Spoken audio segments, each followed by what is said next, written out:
అసలే మోహన్ బాబు కుటుంబం ఈ మధ్య చాలా వివాదాల్లో ఉంది. వాళ్ళ ఫ్యామిలీలో జరుగుతున్న గొడవల గురించి 2 స్టేట్స్ మొత్తం మాట్లాడుకుంటున్నారు. కొడుకు మంచు మనోజ్తో మోహన్ బాబు ఆస్తి పంపకాల కాంట్రవర్సీ మామూలుగా లేదు. ఇలాంటి సమయంలో మరో కొత్త తలనొప్పి ఈయన మెడకు చుట్టుకునేలా కనిపిస్తోంది. ఈసారి ఇంకాస్త పెద్ద కేసు మోహన్ బాబు ముందుకొచ్చింది. దివంగత హీరోయిన్ సౌందర్యను మోహన్ బాబు చంపాడు అని ఒక వ్యక్తి పోలీసులకు ఫిర్యాదు చేయడం సంచలనంగా మారింది.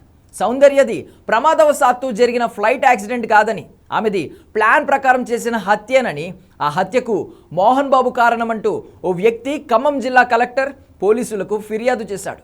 ప్రస్తుతం ఈ న్యూస్ సోషల్ మీడియాలో బాగా వైరల్ అవుతోంది. అసలు విషయం ఏంటంటే, ఖమ్మం జిల్లా ఏదులాపురం గ్రామ పంచాయతీ పరిధిలోని ఎదురుగట్ల చిట్టిమల్లు అనే వ్యక్తి సౌందర్యది ప్రమాదవశాత్తు వచ్చిన మరణం కాదంటూ ఖమ్మం జిల్లా కలెక్టర్ ఏసీపీకి ఫిర్యాదు చేశాడు. స్వర్గీయ సౌందర్యకు శంషాబాద్ పరిధిలోని జల్పల్లి గ్రామంలో 6 ఎకరాల భూమి ఉందని, ఆమెను ఆ భూమి విక్రయించమని మోహన్ బాబు అడిగాడని, అందుకు సౌందర్య ఆమె సోదరుడు అమర్నాథ్ నిరాకరించారని తన ఫిర్యాదులో పేర్కొన్నాడు చిట్టిమల్లు. 6 ఎకరాల భూమి అమ్మడానికి నిరాకరించడంతో సౌందర్యతో పాటు ఆమె కుటుంబ సభ్యులపై మోహన్ బాబు కక్ష పెంచుకున్నాడని ఆ ఫిర్యాదులో రాసుకొచ్చాడు. ఇక అదే అదునుగా 2004 ఏప్రిల్ 17వ తేదీన తెలంగాణలోని ఒక రాజకీయ పార్టీ ప్రచారానికి బెంగళూరు నుండి వస్తున్న సౌందర్య ఆమె సోదరుడు అమర్నాథ్ హెలికాప్టర్ ప్రమాద రూపంలో హత్య చేయించాడు, సాక్ష్యాలు దొరకకుండా చేశాడు అంటూ మోహన్ బాబుపై సంచలన ఆరోపణలు చేశాడు సదరు వ్యక్తి.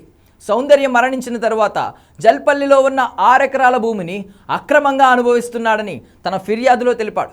మోహన్ బాబు కబ్జాలో ఉన్న ఆ భూమిని ప్రభుత్వం స్వాధీనం చేసుకుని అనాథాశ్రమానికి కానీ, లేదా మిలిటరీ సోదరులకు కానీ, పోలీసులకు కానీ, మీడియా మిత్రులకు కానీ ఇవ్వాలని కోరుతున్నానని ఖమ్మం ఏసీపీకి కలెక్టర్కు చిట్టిమల్లు తన ఫిర్యాదులో పేర్కొన్నాడు. వెంటనే దివంగత సౌందర్య మృతిపై రీఎంక్వైరీ చేయాలని డిమాండ్ చేశాడు ఆయన. అక్కడితో ఆగకుండా మంచు ఫ్యామిలీలో జరుగుతున్న వివాదాన్ని కూడా తన ఫిర్యాదులో ప్రస్తావించాడు.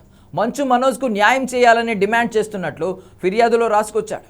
జల్పల్లిలోని 6 ఎకరాల్లో ఉన్న గెస్ట్ హౌస్ను కూడా పోలీసులు స్వాధీనం చేసుకోవాలని కోరుతున్నానని తెలిపాడు.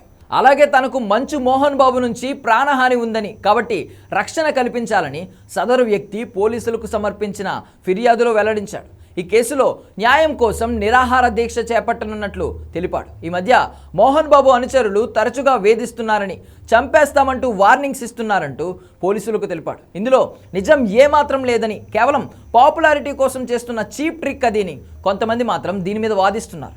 సౌందర్య చనిపోయిన 20 ఏళ్ల తర్వాత ఇప్పుడు వచ్చి ఆమె చనిపోలేదు, చంపేశారు అంటూ నాటకాలు ఆడుతున్నారు అంటూ కంప్లైంట్ ఇచ్చిన చిట్టిమల్లుపై మండిపడుతున్నారు నెటిజన్లు. ఈ వివాదంపై మోహన్ బాబు ఎలా స్పందిస్తారో చూడాలి.